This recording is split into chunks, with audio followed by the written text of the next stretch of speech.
सबसे पहले प्रधानमंत्री नरेंद्र मोदी ने कार्यकर्ताओं के विजय बूथ सम्मेलन में शिरकत की। विपक्ष पर एक के बाद एक कई वार किए। पीएम ने बिना नाम लिए अखिलेश यादव पर निशाना साधते हुए कहा कि काशी में मेरी मृत्यु की कामना की गई तो मुझे आनंद आ गया। काशी की सेवा करते करते चले जाओ तो इससे बड़ा सौभाग्य क्या होगा। आदरणीय प्रधानमंत्री जी का अभिनंदन और स्वागत करें। सुनील पटेल जी।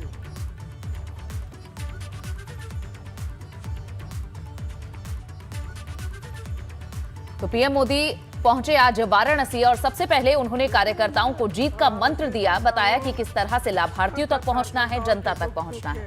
सार्वजनिक रूप से काशी में मेरी मृत्यु की कामना की गई तो वाकई मुझे बहुत आनंद आया। मेरे मन को बहुत सुकून मिला। मुझे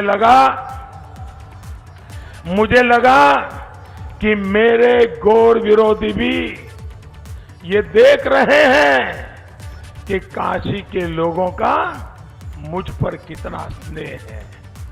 उन लोगों ने तो मेरे मन की मुराद पूरी कर दी।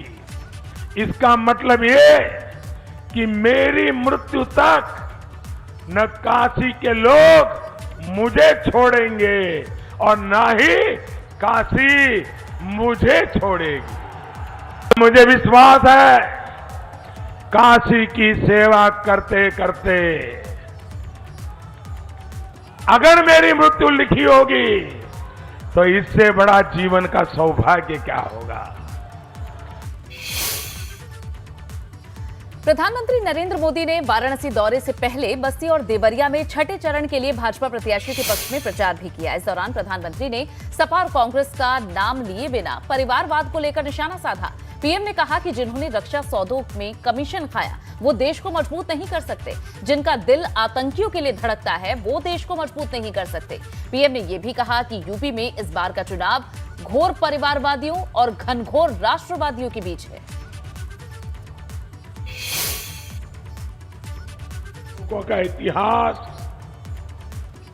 रक्षा सौदों में कमीशन खाने का रहा हो, वो परिवारवादी कभी भी देश को मजबूत नहीं कर सकते। जिन लोगों का दिल देश में बम धमाके करने वाले आतंकियों के लिए धड़कता है वो कभी देश को सशक्त नहीं बनाएंगे। यूपी में इस बार जिस तरह का चुनाव हो रहा है उसे ये घोर परिवारवादी समझ ही नहीं पा रहे हैं।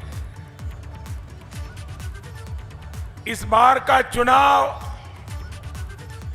घोर परिवारवादियों और घनघोर राष्ट्रभक्तों के बीच है।